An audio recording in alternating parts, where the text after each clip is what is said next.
Kinetic theory of gases और kinetic theory of gases का सब टॉपिक लेंगे हम गैस लॉस।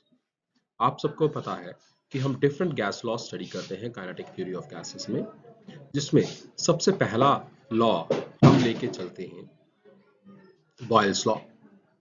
तो पहले चलिए स्टार्ट करते हैं। गैस लॉ क्या है? The behaviour of gas that can be described in terms of microscopic variables like pressure, volume and temperature with the help of gas laws. So gas laws क्या है?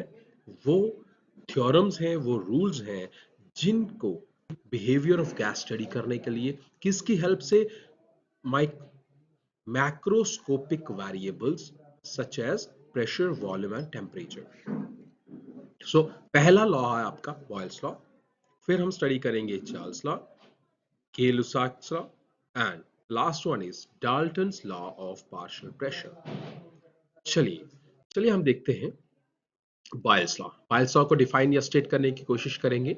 For a given mass of gas at constant temperature the pressure of the gas varies inversely with volume. कि अगर हम gas का एक मास ले लें किसी कांस्टेंट टेम्परेचर के ऊपर, तो प्रेशर ऑफ गैस जो है वो वेरी करता है इनवर्सली विद द वॉल्यूम। जैसे कि हम स्टेटमेंट में देख रहे हैं, पी प्रेशर जो है वो इनवर्सली प्रोपोर्शनल है। इसका मतलब है कि प्रेशर और वॉल्यूम का अगर हम प्रोडक्ट लें वो हमेशा क्या रहेगा? कांस्टेंट रहेगा।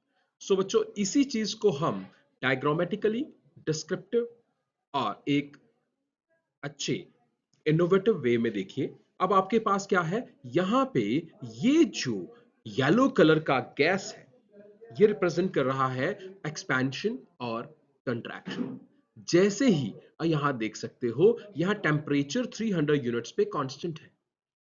टेम्परेचर कांस्टेंट, मास कांस्टेंट है, तो मास और टेम्परेचर कांस्टेंट है, लेकिन प्रेशर इंक्रीज या डिक्रीज हो रहा है। जैसे प्रेशर इंक्रीज होता है तो ये येलो गैस कम हो जाती है, कंप्रेस हो जाती है। जैसे ही प्रेशर इंक्रीज होता है तो आपकी वॉल्यूम जो है वो इंक्रीज होती है, गैस एक्सपैंड हो जाती है। तो यहां आपका ग्राफ भी यही रिप्रेजेंट कर रहा है। ग्राफ क्या रिप्रेजेंट कर रहा है? कि आपकी प्रेशर इंक्रीज होने से वॉल्यूम डिक्रीज होता है और प्रेशर डिक्रीज होने से वॉल्यूम इंक्रीज होता है। और यही थी स्टेटमेंट बॉयल्स लॉ की। चलिए देखते हैं नेक्स्ट लॉ जो है हमारा, वो आपको बताता है चार्ल्स लॉ की स्टेटमेंट। चार्ल्स लॉ क्या बताता है?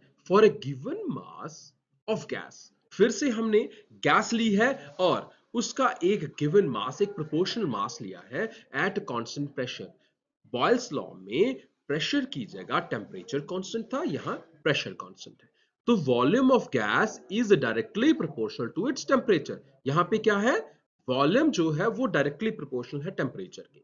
Means ratio of volume to the absolute temperature that is always constant। और इसी इक्वेशन को हम डायग्रामेटिकली एक मॉडल की हेल्प से चेक करेंगे। देखिए, अब हमने टेम्परेचर वेरिएबल लिया है, हमारा प्रेशर कांस्टेंट है 1.5 यूनिट्स पे और मास कांस्टेंट लिया हुआ है। तो जैसे ही टेम्परेचर इंक्रीज हो रहा है, टेम्परेचर बढ़ने से वॉल्यूम इंक्रीज हो रही है, टेम्परेचर कम होने से वॉल्यूम कम हो रही है। So with the help of यहाँ पे जो ये की सोर्स ऑफ टेम्परेचर जो है वो उसकी इंटेंसिटी जैसे इंक्रीज होती है तो गैस का वॉल्यूम इंक्रीज होता है। अगर इंटेंसिटी डिक्रीज हो रही है तो वॉल्यूम जो है वो डिक्रीज हो रहा है। और इसे diagrammatically with the help of graph यहां पे रिप्रेजेंट कर रहे हैं कि वॉल्यूम और टेम्परेचर डायरेक्टली प्रोपोर्शनल है और ये स्ट्रेट लाइन की हेल्प से आप चेक कर सकते हैं। Next one is Gay-Lussac's law. For a given mass of gas, again we have taken some amount of mass of gas at a constant volume. अब क्या है? पहले क्या था? टेम्परेचर कांस्टेंट, दूसरे में pressure constant, third one is constant volume. अब pressure is directly proportional to temperature. यहां पे क्या है? प्रेशर टेम्परेचर के डायरेक्टली प्रोपोर्शनल है। मींस प्रेशर इंक्रीज होगा तो टेम्परेचर इंक्रीज होगा, प्रेशर डिक्रीज होगा तो टेम्परेचर डिक्रीज होगा एंड वाइस वर्सा। उनकी रेशियो हमेशा क्या रहेगी? कांस्टेंट रहेगी। और ये डायग्रामेटिकली आपका ग्राफ रिप्रेजेंट कर रहा है कि जैसे जैसे टेम्परेचर बढ़ता जा रहा है प्रेशर इंक्रीज होता जा रहा है और इनका रिलेशन एक स्ट्रेट लाइन की हेल्प से आप देख सकते हैं। चलिए अब हम नेक्स्ट देखते हैं आपका Dalton's law of partial pressure. बच्चों यहां पे पार्शियल प्रेशर का मतलब है कि यहां पे छोटे छोटे प्रेशर्स होंगे। तो डाल्टन लॉ क्या डिस्क्राइब करता है? The total pressure exerted by a mixture of non reacting gases. आपने क्या लेना है? गैसेस का मिक्सचर लेना है, बट वो सारी गैसेस एक दूसरे के साथ रिएक्ट नहीं कर रही, वो मिक्स्ड है बट फिर भी वो इंडिविजुअली अलग अलग है। Occupying a vessel is equal to the sum of individual pressures which each gas exert if it alone occupies the same volume at given temperature। मान लीजिए आपके पास तीन गैसेस हैं, एक का आपका प्रेशर P1 है, एक का प्रेशर P2 है और तीसरे का प्रेशर P3। कब? अलग अलग इंडिविजुअली। जब हम इनको मिक्स करेंगे तो अब जो टोटल प्रेशर होगा वो इन तीनों गैसों के इंडिविजुअल प्रेशर के सम के बराबर होगा, और यही बताता है Dalton law of partial pressure. और जो इंडिविजुअल प्रेशर है वही क्या है? पार्शियल प्रेशर्स हैं। ठीक है जी। तो अगर n गैसेस हैं तो सबके प्रेशर को आप क्या करेंगे? ऐड कर देंगे, और टोटल प्रेशर जो होगा वो होगा प्रेशर ऑफ मिक्सचर। ठीक है जी। Thus, the total pressure of a mixture of ideal gas is sum of the partial pressures.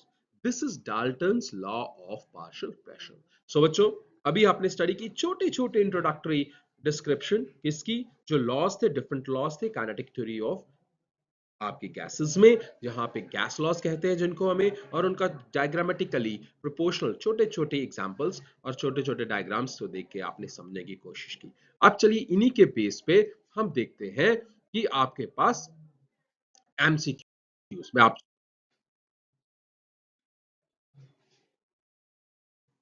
पहला क्वेश्चन है अकॉर्डिंग टू बायल्स लॉ।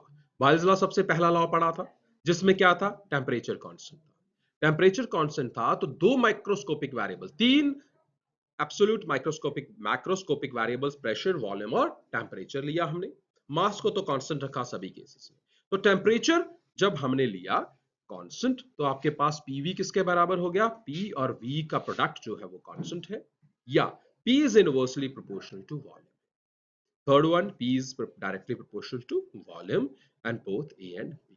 आपने बताना है क्या? अब हमने जब फर्स्ट लॉ पढ़ा तब हमने देखा, हमने टेम्परेचर को किया कांस्टेंट, तो दूसरे दो वेरिएबल्स क्या थे? Inversely proportional to each other.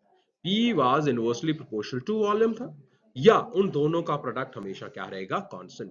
इसका मतलब फर्स्ट टू स्टेटमेंट्स जो है, चाहे वो फर्स्ट वाला सेकंड, वो दोनों सिमिलर हैं, बस उनके representation different. So that means A and B both are your correct answers।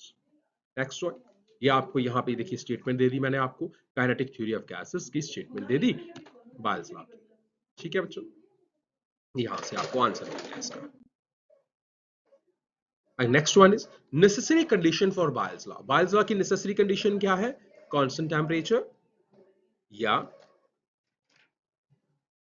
Constant volume या कांस्टेंट प्रेशर, और नन ऑफ दीज। तो सबसे पहला कांस्टेंट प्रेशर, क्योंकि फर्स्ट मैक्रोस्कोपिक वेरिएबल लिया था हमने कांस्टेंट, या था टेम्परेचर। यहाँ पे प्रेशर और वॉल्यूम रिलेटेड थे। Constant pressure is your answer, and the statement is here for the Boyle's law। Done?